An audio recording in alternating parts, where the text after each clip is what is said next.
What's up, Brian Tong here, and welcome to the Apple Bits for everything good and bad inside the world of Apple. And if you want some new, juicy iPhone 13 stuff, is this phone going to be just all about the camera? Well, guess what? You're going to get it here. Plus, we're going to talk new MacBooks and AirPods. But let's just start off with the iPhone 13. And, you know, we all know pretty much everything about it. It's going to look a lot like the 12, come in the same four sizes. You're going to get a new A15 processor. It's reportedly going to have a slightly smaller notch, and some models will bring the 120Hz Pro display. It might even bring always-on display features like the Apple Watch to the Pro models. And you know what? None of that excites me to upgrade, but 2021 looks to be the year of the camera for the iPhone 13, with new features geared towards professional users after a recent report from Bloomberg's Mark Gurman. Now, one of those features will be portrait mode video that brings the added bokeh effect to blur out the background and keep the subject in focus. We've already seen it in action on the iOS 15 beta in FaceTime, but look, they're going to need to clean it up a whole lot more if I'm going to use it as a real creative option while taking dedicated videos on my iPhone. Now, the report says that Apple plans to bring ProRes video to the iPhone, and that allows users to record in a higher quality format and also have a lot more editing controls in the post-production process. So if you play with ProRes photos, it's like this, but for video shot on the phone. This is a big deal for creators, and I absolutely love this. But then, in true Apple fashion, you know, the report says that the ProRes video may only be exclusive to the iPhone 13 Pro and iPhone 13 Pro Max because, you know, the 13 lineup, they're using the same processor across the board and they have the same main camera lens, and because Apple. But if they pull this, you know, I'll be throwing a bad apple, not yet, and they could probably even implement this on the iPhone 12 Pro lineup if they wanted to as well. That's if they wanted to, but let's just not get ahead of ourselves, and I'm going to give them the benefit of the doubt and see what they do. To me, that's just a reaction you get when you've been trained like a dog to be in the Apple ecosystem where certain features are only available if you upgrade. That's a sad apple. Aww. Now, Apple's also planning to bring more advanced versions of the standard photo filters with the new iPhone. So instead of applying those standard filters to an entire photo, it's going to use artificial intelligence to allow you to apply changes specifically maybe on people or objects. And it also sounds like you're going to get a lot more granular control with some of these standard photo filters. Now, you can always dive deeper into the editing tools and play around there, but the idea here is to give users like my mama more control with the preset filters that are right in front of them. Now, Gurman describes being able to choose from several styles, including one for showing colors at either warmer or cooler temperatures while keeping whites neutral. Even pros, and I'm going to use that term loosely because it could really be anyone, they would use some of these new filters. So look, we have all these new camera features. You just heard about them, but then let's add on the other new iPhone 13 features that have already been reported. We're expecting to see the sensor shift camera stabilization from the iPhone 12 Pro Max come to the entire iPhone 13 lineup. It's this Apple's DSLR-like image stabilization, and you can see the difference here for yourself from my own 12 Pro Max review last year.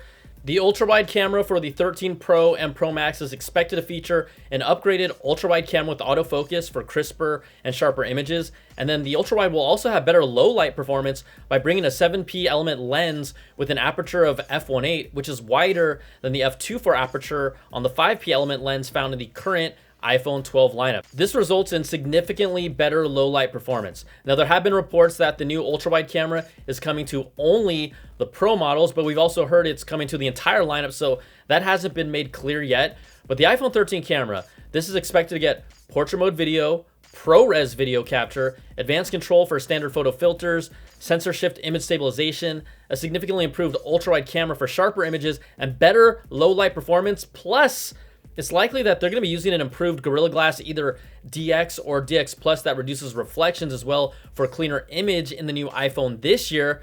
So now, the iPhone 13, this is expected to have a slightly larger camera bump to accommodate the larger sensors and these improvements. And look, no one ever complained about a little more junk in the trunk. Yeah! But when I go down that list as a content creator that is part of the Apple ecosystem, those new features collectively, they start adding up for me. And I'm not saying that you need to upgrade from a 12 to this. No one needs to, but if the iPhone is a primary creation tool for you, it makes a lot more sense to upgrade. So after hearing all that, does this make any of you more intrigued about upgrading now? Let me know in the comments, because I'll be honest, the iPhone 13 has felt like a hard pass upgrade this entire year. And look, I've skipped upgrades before, so that doesn't bother me. But if the camera is doing all of this and even more that Apple hasn't told us yet, it's getting me more and more interested than I have ever been about the 13. Or, you know, maybe half of these features are pushed off until next year, and then we're all getting slightly more excited than we were a week ago for no reason.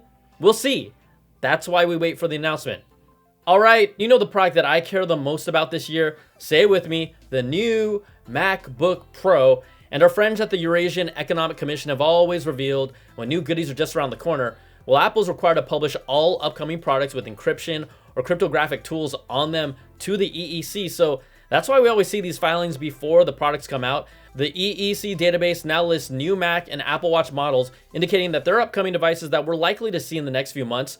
2 new Mac machines with the model numbers A2442 and A2485. Those are believed to be the new MacBook Pro 14-inch and 16-inch models, set to arrive before the end of the year with an M1X or M2 chip. Now you can check out my full video of what we expect, but this is going to be a complete refresh with a new mini LED screen, the removal of the touch bar, MagSafe, more ports, and a redesign. Like, my body is so ready. But that's not all. 6 new Apple Watch models were also revealed by the EEC, and all of them are listed as running Watch OS 8, which points to the new Apple Watch Series 7. We've seen leak renders that could bring an updated design with thinner bezels and the flat-edged rounded corner design language of the iPhone and iPad with a new S7 chip inside. We also saw 7 new iPhone models listed for them in June, and those have all now been updated as devices running iOS 15. Previously, they were running iOS 14.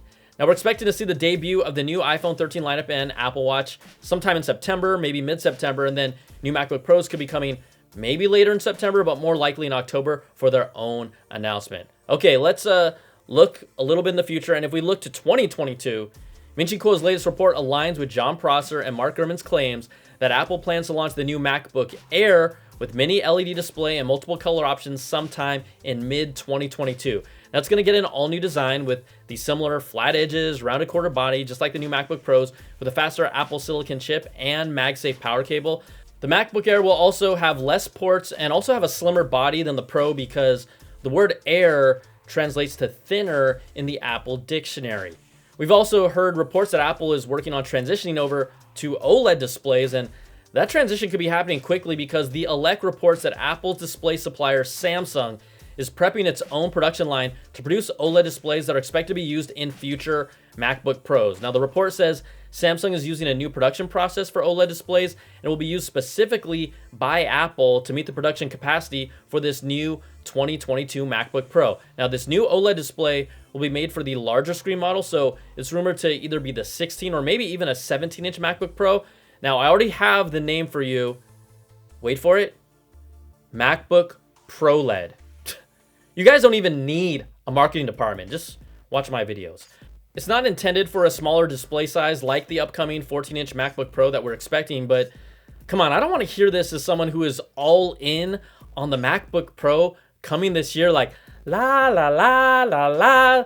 Look, I'm just going to pretend I don't hear this, and maybe they come across issues or it gets delayed, but I don't want to hear about it. It doesn't exist. Now, reports say Apple's also planning to produce a 10.9-inch and 12.9-inch iPad Pro with OLED displays in 2022 as well. La la la la la la la la. No. All right, let's talk AirPods. And Apple's own VP of Technology, Kevin Lynch, earlier alluded to the potential of using multiple sensors from different Apple products to help capture health metrics. Now, he didn't outright say AirPods. He said Apple's already using sensor fusion with products like the iPhone and Apple Watch, and there is all kinds of potential here. Now, we've seen several Apple patent applications in the past year related to health sensors coming to AirPods, and now Apple researchers have found that AirPods could be used to estimate respiratory rate by using the device's onboard microphones to pick up audible sounds made when you inhale and exhale. Now, respiratory rate is a metric that can be used to help assess overall health and physical fitness, and wearables like AirPods could be another piece of this puzzle for biometric health sensors coming together from Apple. Now, this paper is published on Apple's website, and earlier patents have shown Apple's been working on this idea as far back as 2009 to finally bring fitness tracking and wellness sensors to the future AirPods. So be on the lookout for AirPods Pro Fitness Plus and AirPods Pro Fitness Plus Max. It's not even hard to come up with this stuff anymore. But thanks for watching, everybody. And if you like what you see, give me that thumbs up, subs up, and hit that notification bell ding to get all my videos when they drop. Plus, if you want more Apple goodness, you can check out my weekly Apple Bits XL audio podcast to get the latest deep dive with all these stories and new ones every week, plus special guests. But everybody, I'll see you next time. Take care and be safe. Peace.